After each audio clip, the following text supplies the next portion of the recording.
கர்த்தருடைய பரிசுத்த நாமத்துக்கு ஸ்தோத்திரமும் கனமும் மகிமையும் உண்டாவதாக. மறுபடியும் இந்த காணொளியின் மூலமாய் உங்களை பார்க்கிறது மிகுந்த மகிழ்ச்சி அளிக்கிறது. சங்கீதம் 23, கர்த்தர் என் மேய்ப்பராய் இருக்கிறார், நான் தாழ்ச்சி அடையேன். சிங்கக்குட்டிகள் பட்டினியா இருந்து தாழ்ச்சி எடுக்கும், அது தாழ்ச்சியா இருக்கும். ஆனா வசனம் சொல்றது, கர்த்தரை நம்புகிறவர்களுக்கோ ஒரு நன்மையும் குறைவுபடாது என்று சொல்லு. அப்படிதான் இந்த வசனம் சொல்றது, அவர் என் மேய்ப்பரா இருக்கிறார், நான் தாழ்ச்சி அடைய மாட்டேன். சிங்க குட்டிகளே தாழ்ச்சியா இருக்கும், அதுக்கே ஒன்றும் கிடைக்காது. ஆனா கர்த்தரை நம்பு, அவர் உன் மேய்ப்பரா இருக்கிறார், நீ தாழ்ச்சி அடைய போவது இல்லை. நீ மரண இருளின் பள்ளத்தாக்கில் நடந்தாலும் பொல்லாப்புக்கு நீ பயப்பட தேவையில்லை. எல்லா துஷ்ட மிருகங்கள் உன்னுடைய எல்லைகளில் உலாவிக் கொண்டிருக்கலாம், ஆனா அதனுடைய எல்லா கிரியைகளையும் அழிப்பேன், உன்னை விட்டு ஒழிய பண்ணுவேன் என்று சொன்ன தீர்க்க தரிசன புத்தகங்களின் வார்த்தைகளின்படியே கர்த்தர் உங்களை காப்பாற்றுவார். நீ பயப்பட தேவையில்லை. மரண இருளின் பள்ளத்தாக்கில் நடந்து கொண்டிருக்கிறாயா, பயப்படாத.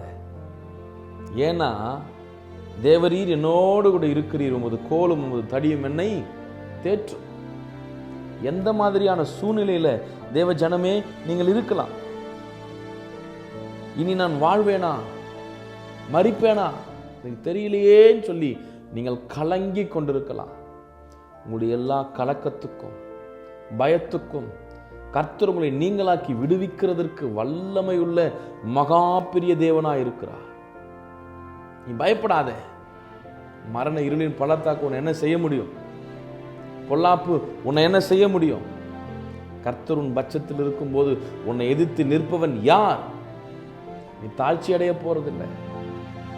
நீ உன்னை எதுவும் செய்ய முடியாது. கர்த்தர் உன் சார்பில் உனக்காய் யுத்தம் பண்ணுவார். அவர் யுத்தத்தில் வல்லமை உள்ளவர் என்று யாத்திராகமம் 3வது அதிகாரத்தில் பார்க்கிறோம். அவர் யுத்தத்திலே வல்லவர் என்று வேதம் சொல்லுகிறது. ஆனபடினால தேவஜனமே, நீ பயப்படாதே, கலங்காதே, திகையாதே. கர்த்தர் உனக்காய் நின்று யுத்தம் செய்வார். நீ என்ன தெரியுமா சொல்லணும்? என் ஜீவனுள்ள நாளெல்லாம் நன்மையும் கிருபையும் என்னை தொடரும் என்று நீ சொல்லணும். அதை விட்டுட்டு, ஐயோ என்னை கொல்றாங்களே, என்னை சாகடிக்க பார்க்குறாங்களே, என்னை அடிக்க நினைக்கிறாங்களே, நீ சொல்லக்கூடாது. நம்முடைய வாயின் வார்த்தைகளுக்கு மகா பெரிய வல்லமை இருக்கிறது. கர்த்தர் வாயின் வார்த்தையினால தான் வானத்தையும் பூமியை உண்டாக்குனார். சூரியனையும் சந்திரனையும் அப்படிதான் வர வச்சார். அது பகல் இரவுன்னு அப்படிதான் பேர் வச்சார். வார்த்தை மிகவும் அவசியம். உங்களுடைய வாயின் வார்த்தைகளுக்கு அதிகாரம் இருக்கிறது, வல்லமை இருக்கிறது. ஆனபடினால சத்துருக்கள் எங்களை தொடர்ந்தார்கள் சொல்லாதீங்க. சத்துருக்கள் எங்களை பிடிச்சிட்டாங்கன்னு சொல்லாதீங்க. சத்துருக்கள் எங்களை பயமுறுத்துகிறார்னு சொல்லாதீங்க. கர்த்தர் என்னை காப்பாற்றுவார். அவரின் மேய்ப்பரா இருக்கிறார், நான் தாழ்ச்சி. நான் மரண இருளின் பள்ளத்தாக்கில் நடந்தாலும் பொல்லாப்புக்கு பயப்படுறேன்.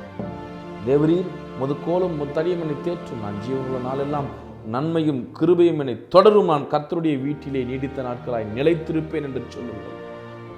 இந்த வார்த்தை உங்க வாழ்க்கையில நிச்சயமா வந்து பலிக்குங்க. பயப்படாதீங்க. நீங்க நீடித்த நாட்களாய் அவருடைய வீட்டில் நிலைத்திருக்க போகிறீங்க. அதற்காகவே அவர் உங்களை உருவாக்கினார், சிருஷ்டித்தார், பேர் சொல்லி அழைத்தார். என்னோடு கூட சேர்ந்து செபியுங்களேன். ஆண்டவரே, உங்களுடைய பிள்ளைகள் தாழ்ச்சி அடைய போறது. சிங்க குட்டிகள் தாழ்ச்சி அடைந்து பட்டினி கிடக்கும்.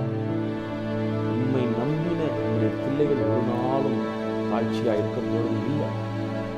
மரண இருளின் பள்ளத்தாக்கில் ஒரு நாள் நடக்கலாம், ஆனா பொல்லாப்புக்கு நாங்க பயப்பட போறதில்லை. கர்த்தருடைய கரம் கோல் எங்களோடு இருக்கிறதுக்காக நன்றி.